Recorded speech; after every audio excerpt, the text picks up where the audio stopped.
राजा L को एक एक मास तक स्त्रीत्व और पुरुषत्व की प्राप्ति। लक्ष्मण की कही हुई ये बात सुनकर बातचीत की कला में निपुण महातेजस्वी श्री रघुनाथ जी हंसते हुए बोले, नरश्रेष्ठ लक्ष्मण, वृत्रासुर का सारा प्रसंग और अश्वमेध यज्ञ का जो फल तुमने जैसा बताया है वह सब उसी रूप में ठीक है। सौम्य सुना जाता है कि पूर्व काल में प्रजापति कर्दम के पुत्र श्रीमान एल वाहिक देश के राजा थे। वे बड़े धर्मात्मा नरेश थे, पुरुष सिंह। वे महायशस्वी भूपाल सारी पृथ्वी को वश में करके अपने राज्य को प्रजा का पुत्र की भांति पालन करते थे। सौम्य, रघुनंदन, परम उदार देवता, महाधनी दैत्य तथा नाग, राक्षस, गंधर्व और महामनस्वी यक्ष ये सब भयभीत होकर सदा राजा इल की स्तुति पूजा करते थे तथा उन महामना नरेश के रुष्ट हो जाने पर तीनों लोकों के प्राणी भय से थर्रा उठते थे। ऐसे प्रभावशाली होने पर भी वह एक देश के स्वामी महायशस्वी परम उदार राजा एल धर्म और पराक्रम में दृढ़ता पूर्वक स्थित रहती थी और उनकी बुद्धि भी स्थिर थी। एक समय की बात है, सेवक, सेना और सवारियों सहित उन महाबाहु नरेश ने मनोरम चैत्र मास में एक सुंदर वन के भीतर शिकार खेलना आरंभ किया। राजा ने उस वन में सैकड़ों हजारों हिंसक जंतुओं का वध किया, किंतु इतने ही जंतुओं का वध करके उन महामनस्वी नरेश को तृप्ति नहीं हुई।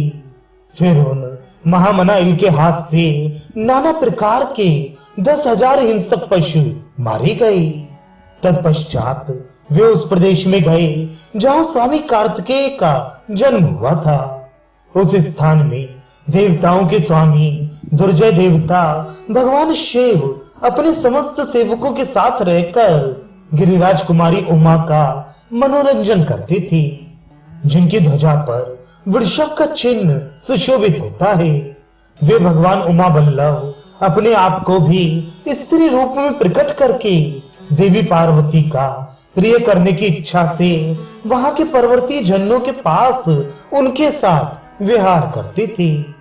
उस वन के विभिन्न भागों में जहां जहां पुर्णिक नामधारी जंतु अथवा वृक्ष थे, वे सबके सब स्त्रीलिंग में परिणित हो गए थे।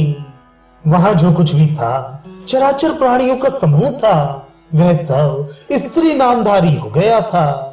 इसी समय कर्दम के पुत्र राजा एल सहस्त्रों हिंसक पशुओं का वध करते हुए उस देश में आ गए। वहां आकर उन्होंने देखा सर्प, पशु और पक्षियों सहित उस वन का सारा प्राणी समुदाय स्त्री रूप हो गया है। रघुनंदन, सेवकों सहित अपने आप को भी उन्होंने स्त्री रूप में परिणित हुआ देखा। अपने को उस अवस्था में देखकर राजा को बड़ा दुख हुआ। ये सारा कार्य उमा वल्लभ महादेव जी की इच्छा से हुआ है, ऐसा जानकर वे भयभीत हो उठे। तदनंतर सेवक, सेना और सवारियों सहित राजा एल जटाजूटधारी महात्मा भगवान नीलकंठ की शरण में गए।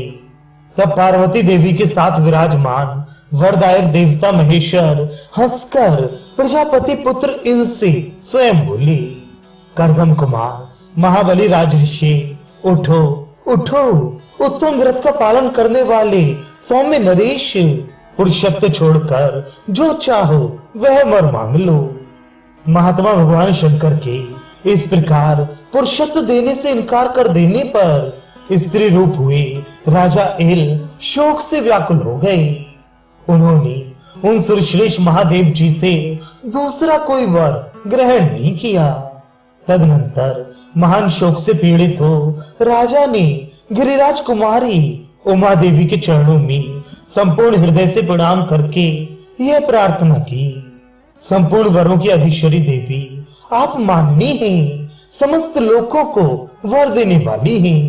देवी, आपका दर्शन कभी निष्फल नहीं होता, अतः आप अपनी सौम्य दृष्टि से मुझ पर अनुग्रह कीजिए। राजर्षि के हार्दिक अभिप्राय को जानकर रुद्रप्रिया देवी पार्वती ने महादेव जी के समीप यह शुभ बात कही। राजन, तुम पुरुषत्व प्राप्ति रूप जो वर चाहते हो उसके आधे भाग के दाता तो महादेव जी हैं और आधा वर तुम्हें मैं दे सकती हूँ। अर्थात तुम्हें संपूर्ण जीवन के लिए जो स्त्रीत्व मिल गया है उसे मैं आधे जीवन के लिए पुरुषत्व में परिवर्तित कर सकती हूँ। इसलिए तुम मेरा दिया हुआ आधा वर स्वीकार करो। तुमने जितने जितने काल तक स्त्री और पुरुष रहना चाहो उसे मेरे सामने कहो। देवी पार्वती का वह परम उत्तम और अत्यंत अद्भुत वर सुनकर राजा के मन में बड़ा हर्ष हुआ और वे इस प्रकार बोले, देवी, यदि आप मुझ पर प्रसन्न हैं तो मैं 1 मास तक भूतल पर अनुपम रूपवती स्त्री के रूप में रहकर फिर 1 मास तक पुरुष होकर रहूं। राजा के मनोभाव को जानकर सुंदर मुख वाली पार्वती देवी ने ये शुभ वचन कहा। ऐसा ही होगा राजन, जब तुम पुरुष रूप में रहोगे उस समय तुम्हें अपने स्त्री जीवन की याद नहीं रहेगी और जब तुम स्त्री रूप में रहोगे उस समय तुम्हें 1 मास तक अपने पुरुष भाव का स्मरण नहीं होगा। इस प्रकार करदम कुमार राजा इल 1 मास तक पुरुष रहकर फिर 1 मास त्रिलोक सुंदरी नारी इला के रूप में रहने लगे।